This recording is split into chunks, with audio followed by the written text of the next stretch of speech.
Madame Bonnet, bonjour. Bonjour, monsieur le professeur. Vous êtes adjoint au chef d'établissement au lycée moderne de Williamsville. Vous exercez dans ce lycée il y a 3 ans. Et ça fait 2 ans que vous êtes à ce poste. Comme convenu et conformément au programme diffusé depuis le 5 juillet dernier, nous avons décidé de procéder à l'entretien annuel d'évaluation aujourd'hui, vendredi 29 juillet 2022. Et à cette rencontre du 5 juillet, je vous ai remis votre fiche d'évaluation. Madame Collet, le 2 septembre 2021, à la rentrée administrative, vous vous souvenez, vous avez reçu votre fiche de poste suite à notre entretien. Je vous rappelle à toutes fins utiles qu'un certain nombre d'activités et de tâches vous ont été confiées pour accompagner le chef d'établissement que je suis dans le pilotage de la structure. Concernant l'élaboration et la mise en œuvre du projet d'établissement, vous devriez participer à l'élaboration et à la mise en œuvre de la matrice d'action annuelle qui découle bien entendu du projet d'établissement. Vous devriez participer également à l'évaluation du projet d'établissement et suivre les actions à vous déléguer.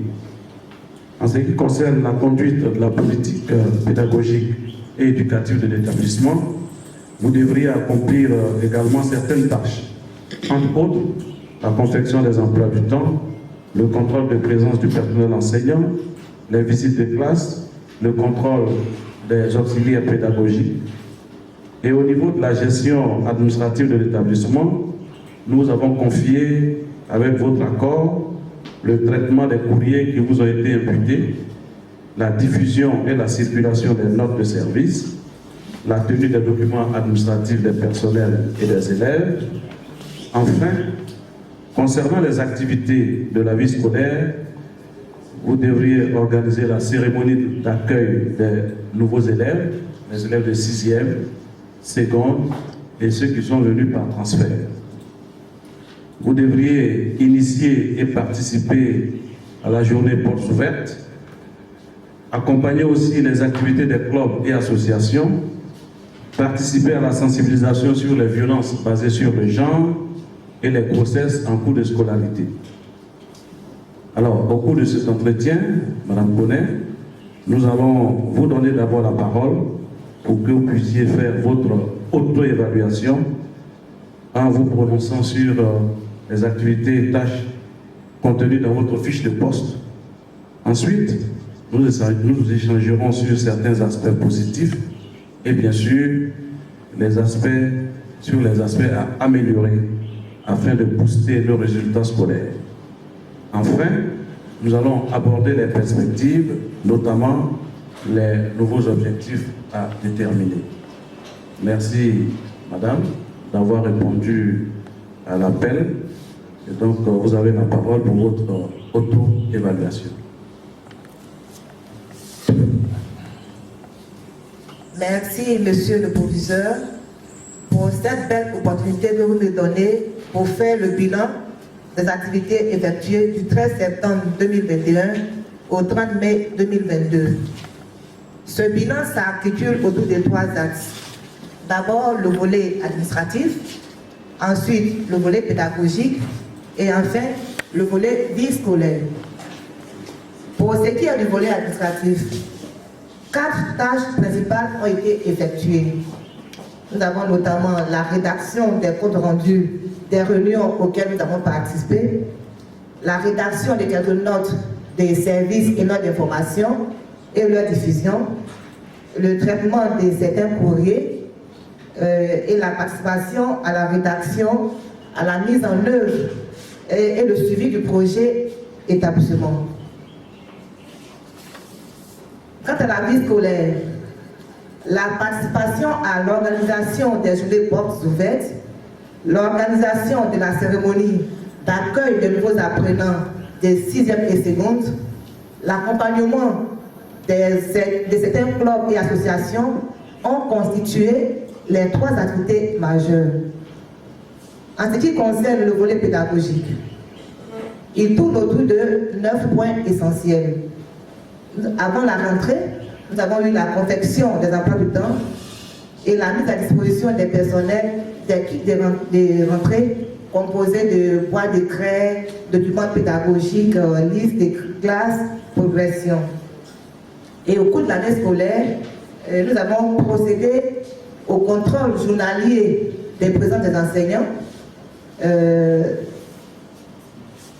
le contrôle mensuel des documents pédagogiques, l'organisation des débats communs, le suivi et la supervision des conseils d'enseignement, l'organisation des devoirs de nouveau et la gestion des activités de fin d'année. En définitive, l'année scolaire 2021-2022 s'est parfaitement déroulée avec l'achèvement des progressions et l'organisation des examens. Voici ainsi présentées les missions qui m'ont été confiées. Je vous remercie. Je voudrais vous féliciter pour le grand travail que vous avez abattu au cours de l'année scolaire. Je voudrais savoir, Madame Koné, vous aviez en charge les enseignants des disciplines anglais, EPS, espagnol, allemand. En quoi a consisté votre encadrement pendant cette année scolaire qui s'achève?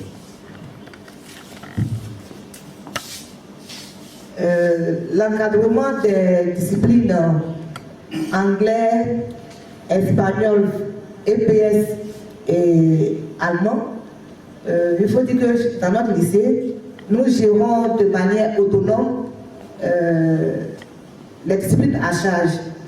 C'est-à-dire, quand il s'agit des d'absence, les professeurs de ces disciplines-là se réfèrent à moi. Pour leurs devoirs également, ils me déposent une copie que je prends le soin de vérifier avant de lancer les impressions.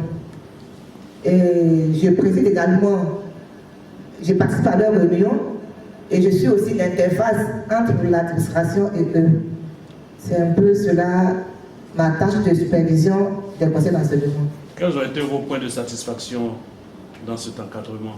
Nous avons réussi à faire plusieurs débats de niveau. Ils ont été sensibilisés quant à une prise de responsabilité plus accrue. Parce que quand on organise les débats communs, souvent ces disciplines-là ne prennent pas la peine de venir à ces devoirs. Donc j'ai procédé à une sensibilisation pour qu'ils prennent à cœur ces débats communs qui sont le socle même des évaluations. C'est vrai, nous avons effectivement remarqué que les devoirs de niveau se sont bien déroulés. Mais au niveau de l'encadrement, vous m'avez pourtant signalé que les professeurs d'anglais, notamment, viennent généralement en pantalon jean, en casquette et font cours dans cette tenue. Comment vous avez réussi à les recadrer? Il faut dire que toute solution commence par une sensibilisation et aussi en accord avec les tests en vigueur. Donc j'ai procédé à la diffusion du code de bonne conduite. Ensuite, au cours des réunions, je leur ai dit que en tant qu'enseignant, en tant que responsable, en tant que parent des enfants dont nous avons à charge, il faudrait qu'ils soient exemplaires. Et que si un enfant se mettait en jean et en casquette, est-ce que c'était bon qu'il admette, même quand on fait nos oraux, et tous étaient des professeurs, lorsqu'un élève vient en jean ou en casquette, est-ce qu'il accepte cet élève-là? On exige même que les enfants viennent en kaki ou en bleu blanc. Donc c'est pas le professeur de venir en casquette et puis en jean sous prétexte qu'il est un peu cela. Merci, Madame Koné, je voudrais vous féliciter parce que ça avait commencé à devenir désordre et grâce à votre intervention, effectivement, les professeurs d'anglais ont commencé ou du moins sont rentrés dans les rangs pendant cette année scolaire. Merci. Voilà. Alors, dites-moi, les bagarres rangées auxquelles nous assistons notamment les vendredis après-midi sur le terrain de sport, entre groupes d'élèves. Comment vous avez réussi à réguler ces bagarres, puisque c'est vous qui êtes en charge de la discipline EPS? D'accord. Comme je l'ai dit tantôt, il faut toujours procéder à une sensibilisation. Mais lorsqu'il y a des bagarres, puisque souvent, il faut cibler un élève. Si tu veux prendre tout le monde, ce n'est pas possible de les avoir. Donc, au cours des bagarres, on cible un élève et on le retire du groupe.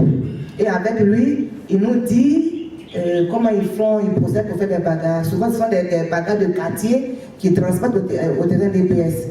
Donc, avec ces derniers-là, on a des informations sur les groupes constitués. Et on leur confie désormais la sécurité de l'école. Et on les invite aussi à participer au club et aux associations, notamment les messagers de la paix. Donc, ils ont en charge la sécurité de l'école. Et ça a contribué fortement à réduire ces cas de violence au sein de l'établissement. Merci. Alors, cette année scolaire, nous avons enregistré 3 cas de grossesse en cours de scolarité, contre 25 en 2020 et 30 en 2019. Comment vous expliquez cette performance, vous qui aviez la tâche de sensibiliser ou de faire en sorte que ce fléau puisse être réduit dans notre établissement? Comment vous êtes prise? Concernant les grossesses en milieu scolaire, il faut dire que j'ai bénéficié de la formation sur l'éducation qui crée des espaces sûrs pour les jeunes filles. Et au cours de ces espaces-là, c'est un lieu pour les jeunes filles de s'exprimer. Parce qu'à la maison, la cellule familiale a quelque peu démissionné, ou alors ne sait pas qu'il faut prendre en charge les jeunes filles lorsqu'elles commencent à grandir, tout comme les jeunes garçons. Alors ces espaces sûrs-là sont des lieux où on leur enseigne les méthodes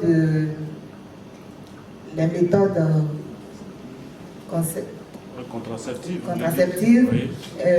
On leur apprend puisqu'elles se développent, la morphologie change. Et c'est un encadrement des jeunes filles dans cet espace-là.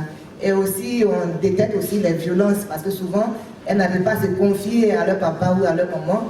Alors ces espaces, ce sont des lieux où elles s'expriment librement, elles sont entre elles filles, et vraiment c'est intéressant. D'accord. Ok.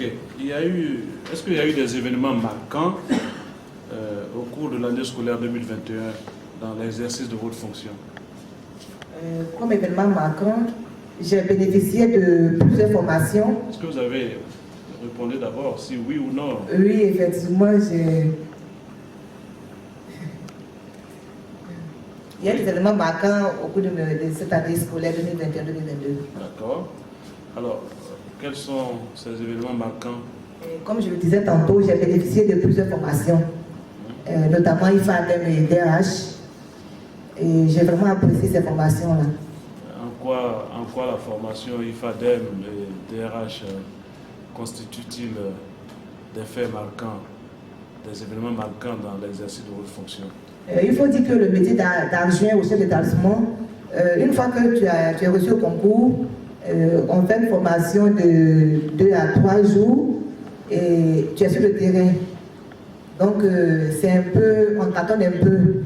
Alors qu'avec ces formations IFADEM et DRH, qui traitent au quotidien ce que nous vivons et comment hiérarchiser vos tâches, les procédures pour, par exemple, un conseil de classe, une visite de classe, et ça contribue fortement à améliorer nos compétences opérationnelles. Vous avez été outillé? Effectivement. D'accord. Alors, qu'est-ce que vous avez apprécié dans l'exercice de votre fonction cette année 2021? J'ai réussi à créer un climat convivial au sein de ma structure. D'accord. En quoi faisant? D'abord, j'ai initié et organisé la journée du 8 mars. C'était la première fois dans cette structure. La journée du 8 mars, ça fait référence à quoi? À la femme, journée de la femme, des droits de la femme. D'accord. J'ai réussi également à organiser la fête des mères. Et troisième activité, c'était la journée de l'excellence. Et ces moments-là ont contribué fortement à décrisper un peu la situation, à briser le mur de méfiance entre l'administration et les personnels. Ça a aussi contribué pour les apprenants. Une émulation, lorsqu'ils ont vu leurs camarades, les meilleurs, être récompensés, il y a eu beaucoup de motivation et ils ont vraiment apprécié. D'accord. Quelles ont été vos plus grandes réussites en cette année 2021 qui s'achève? Une de mes plus grandes réussites, c'est j'ai pu obtenir la signature des apprenants sur les fiches de notes. Quelle fiche de notes? Les fiches de moyenne. C'est-à-dire, en fin de trimestre, une fois que le professeur a calculé les moyennes, les apprenants doivent apposer leur signature pour dire qu'ils sont d'accord avec la moyenne. Quand ils ne sont pas d'accord, ils ne signent pas. Il y a quel intérêt en demandant aux enfants de signer en face des moyennes? Nous avons remarqué qu'il y avait beaucoup de réclamations après le calcul des moyennes. Et nos bureaux étaient débordés d'élèves. Et on a trouvé que quelque chose devait être fait. Et puisque je venais de Nandu à Pourquoi, et là-bas on avait cette expérience-là, alors je l'ai suggéré, ça a été accepté. Et ça a contribué fortement à réduire ces réclamations. Est-ce que vous êtes sûr de la fiabilité d'une telle pratique? Parce qu'il peut arriver qu'un enseignant donne une feuille vierge aux enfants, qui appose leur signature, et puis après, il met des notes ou des moyennes. Bon, comme le disait une de mes anciennes patronnes, on ne signe pas un contrat avec un enfant. Il ne va pas toujours se plaindre. Ils sont toujours les premiers, et elle disait, entre autres, que quand vous entendez les élèves crier, oh, ça veut dire que le professeur fait un plus là-bas. Et on demande c'est quelle classe, et quand tu les appelles, ah monsieur, il a fait plus 2, il a fait plus 3. Donc avec les apprenants, on ne signe pas de contrat. D'accord. Bon, Madame Koné, on sait que dans toute œuvre humaine, il y a toujours quelques écueils. Est-ce que vous avez quelques échecs que vous avez relevés ici? Mes échecs, c'est au niveau des devoirs des niveaux. Et là, il y a toujours des efforts à faire. Parce qu'en général, on programme les professeurs qui sont en sous-horaire et ils ne viennent pas. Et même quand ils viennent, ils ne donnent pas toute l'attention à ces devoirs communs-là. Or, comme on le dit, l'objectif de ces devoirs communs, c'est d'évaluer correctement de ces apprenants, comme si c'était une situation d'examen. Alors, lorsqu'ils ne sont pas bien surveillés, vous voyez que ça donne à la tricherie. Alors que la tricherie, c'est un mal dans le système éducatif. Très bien. Alors, on va aborder maintenant l'année 2022. Je vais demander quels étaient les objectifs qui vous étaient assignés au plan qualitatif et quantitatif. Alors, les objectifs qualitatifs, le premier, c'est l'amélioration du sens des responsabilités au niveau des personnels et promouvoir un climat scolaire convivial. Et au niveau quantitatif, allons-y d'abord avec les deux premiers. Oui, comment vous mesurez la responsabilité des enseignants? La responsabilité, elle est d'autant plus importante puisque c'est elle qui régit notre métier. Quand tu n'es pas responsable, c'est sûr que tu ne feras pas bien ton travail. Donc elle se mesure par l'assiduité, par la ponctualité, par le sens de la responsabilité, par la prise en charge de ton travail, le travail bien fait. Quand on te dit que les moyens doivent être déposés dans un délai de 3 jours et que tu le fais, tu es responsable. Quand tu ne le fais pas, tu n'es pas responsable. D'accord. Donc ce sont des indicateurs de cette qualité-là. Vous avez parlé du climat propice aux apprentissages. Oui. Comment vous mesurez cela pour cette année scolaire? Ça se mesure par... Je me dis qu'on n'aime aller que dans un endroit où on se sent à l'aise. Lorsqu'on n'aime pas son cadre de travail, il est sûr qu'on va traîner les pieds, on va être en retard, on va trouver des cas de maladie pour ne pas venir au travail. Donc pour moi, un environnement convivial propice aux apprentissages, c'est capital. C'est un point capital pour la réussite de tout ce qu'on prend comme politique. Je veux dire, vous avez réussi Je me dis que ça peut aller. Non, mais dites-moi, qu'est-ce que vous avez mis en œuvre pour que, enfin, ou du moins, quel est l'élément, l'indicateur qui montre que le climat a été propice? Donc, il n'y a pas eu d'arrêt de cours. Les cours se sont déroulés parfaitement normalement. Il n'y a pas eu de conflit. Il n'y a pas eu de conflit également entre les personnels. Et le taux d'absentéisme également a baissé. Fort heureusement. Et on se parle plus. Parce que bon, moi j'étais nouvelle. Et quand on ne connaît pas quelqu'un, on a du mal à l'approcher. Et à travers tout ce que j'ai pu faire, ils ont découvert qu'ils peuvent me faire confiance. Donc la communication est désormais plus accrue.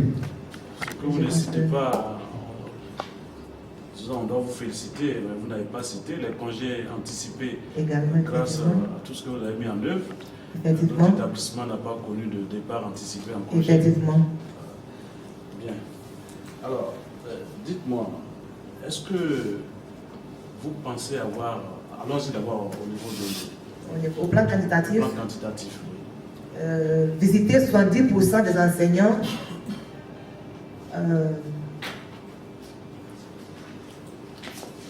contrôler les documents pédagogiques une fois par mois. Il y avait trois objectifs. Et le troisième, réduire le taux d'absentéisme de 1 à 0,2%. Allons-y avec le premier objectif. Le premier qui concerne les visites des classes, il faut dire que l'objectif 100% n'a pas été atteint. J'ai pu réaliser... Non, l'objectif, c'était pas 100%. Donc je vais dire les 70% qui me sont assignés. Okay, voilà. S'ils avaient pu être réalisés, ce serait les 100%. C'est ce que je vais dire par là. D'accord. Bon.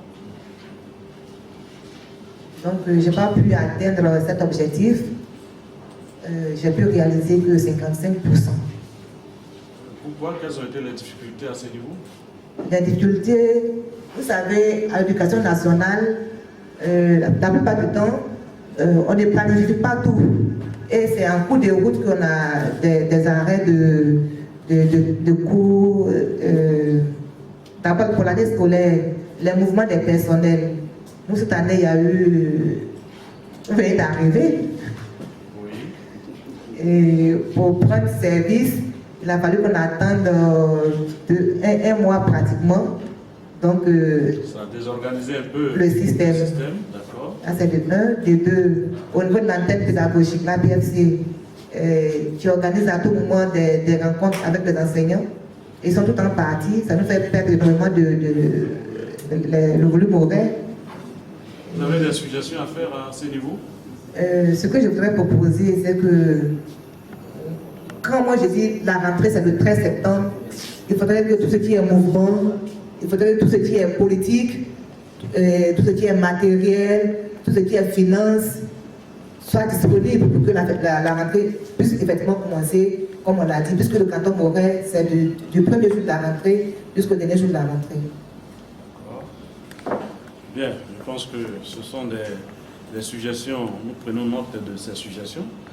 Nous allons les transférer au niveau de monsieur le directeur régional qui va viser qui de droit.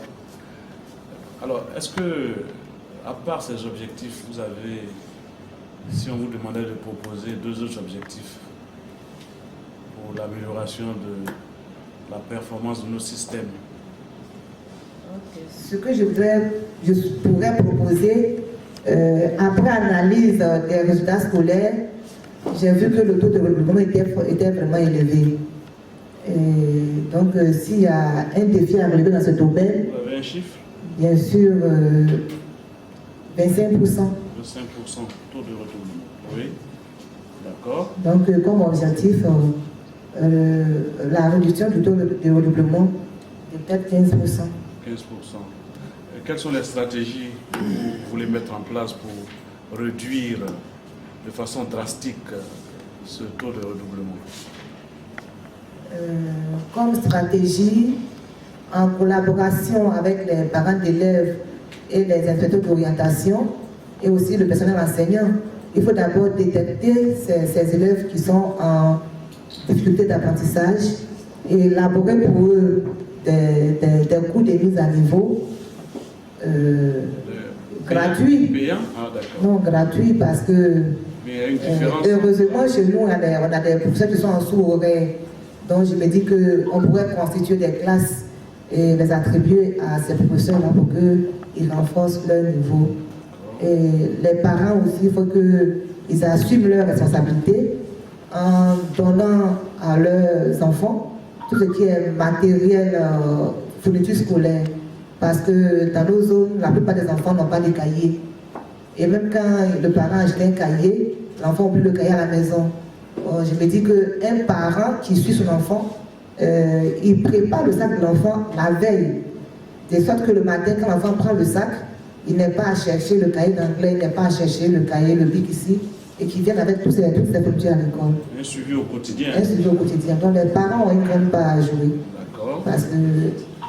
Vous avez raison, ce sont deux mains qui se lavent. C'est ça. Bien, alors, mais pourquoi le taux de redoublement a, disons, a capté votre attention? Pourquoi? Quel intérêt à diminuer le taux de redoublement?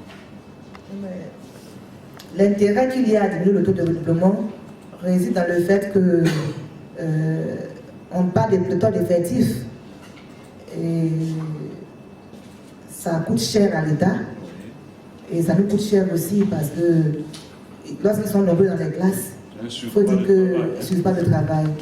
Ils s'amusent, ils cassent les bancs et c'est pas facile. Alors il faut que quelque chose soit fait à ce niveau. Est-ce qu'il y a un deuxième objectif? Deuxième objectif, c'est d'accroître le taux de réussite au BPC. Oui. Aux besoins des orientations. Oui, expliquez-nous beaucoup plus explicitement. Ce que je veux dire, parce que le fort taux de développement se trouve en troisième. Ils ont certes le BPC, mais ils sont là encore parce qu'ils n'ont pas pu avoir les moyens d'orientation.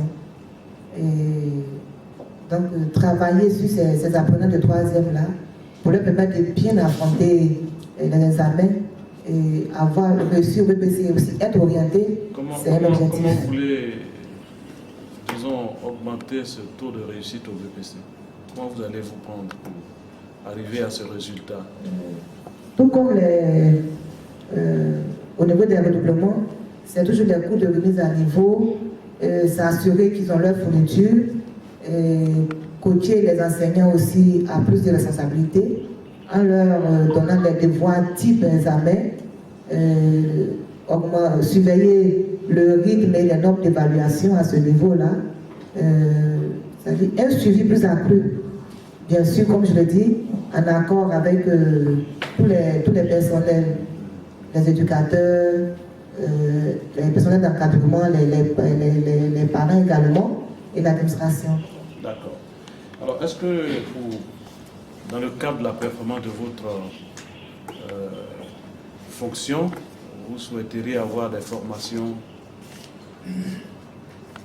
Comme on dit, on ne finit jamais d'apprendre. Et nous sommes dans un métier qui demande beaucoup. Alors, on ne peut jamais être satisfait. Donc, je souhaiterais avoir une formation en ressources financières et matérielles.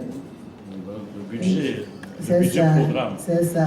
Mais je pense que la DRH, vous avez bénéficié d'une formation de la DRH relativement à ce module. Effectivement, nous avons bénéficié d'une formation, mais contrairement aux autres formations qui nous aident au quotidien à pratiquer notre fonction, nous ne pratiquons pas ce volet financier-là. Donc, en quoi c'est important pour vous de faire une formation? C'est important parce que être un chef de structure, il y a 4 fonctions essentielles. La fonction administrative, la fonction pédagogique, la fonction managériale, la fonction, le volet financier. Alors, ne pas avoir accès, ne pas pouvoir pratiquer cet aspect-là est comme un handicap pour nous en tant qu'adjoints. Comment expliquez-nous handicap? Où se trouve le handicap? L'handicap, si on dit, si je prends l'exemple d'un homme, on dit, bon, pour être un homme, il faut avoir 10 têtes. Quand tu as 3 têtes, tu n'es pas un homme. Donc c'est un handicap pour moi parce que... Je comprends, parce que vous êtes appelé à diriger un établissement. Je suis appelé à diriger un établissement. Et c'est le complément, c'est un package. Okay. Et on ne peut pas avoir des éléments en moins. Bien, j'en prends acte. Alors, le deuxième Est-ce qu'il y a une autre formation à laquelle vous voudrez qu'on ait un domaine dans lequel on vous forme? Effectivement, il y a le domaine des préséances et organisation. Parce que tout comme le premier volet, nous sommes des chefs de structure, après des chefs de structure, et on a appelé à rencontrer plusieurs personnalités. Il faut savoir mettre chaque personnalité à sa place pour ne pas faire des frictions. Donc c'est aussi important pour notre formation. D'accord. Merci beaucoup, Madame Koné. Nous sommes au terme de notre Entretien et grâce à votre engagement, nous avons vu que nos résultats ont sensiblement été bons. Le taux d'absentéisme effectivement a diminué et nos filles ne sont plus vulnérables comme par le passé. Le climat de l'établissement a été effectivement propice aux apprentissages. Vous êtes aussi un agent assidu, ponctuel, qui travaille d'arrache-pied. On peut donc compter sur vous pour la performance d'une structure. Et vous êtes sur la bonne voie pour administrer un établissement scolaire. Je ferai un rapport circonstancié à M. Le Drain vous concernant. Mais toutefois, il y a des aspects à améliorer. Vous devez pouvoir travailler quand même sous pression. Je crois que cet aspect, il faut essayer de régler cela. On voit que quand il y a trop de pression, vous ne vous retrouvez plus dans vos documents. Donc c'est des éléments à améliorer. En tout cas, dans l'ensemble, vous êtes un agent exemplaire. Alors, je ne sais pas si vous avez des commentaires avant bien qu'on les signe nos documents. Merci, monsieur le proviseur. Merci pour la confiance que vous avez eue en me confiant toutes ces responsabilités. J'ai pris note de vos remarques, les points à améliorer. Je ferai l'effort de toujours être un agent exemplaire. En tout cas, nous comptons sur vous. Vous devez garder le cap pour que nos résultats soient toujours probants. Je vous remercie. Vous pouvez vous retirer puisque on va faire appel à notre ACE. Merci.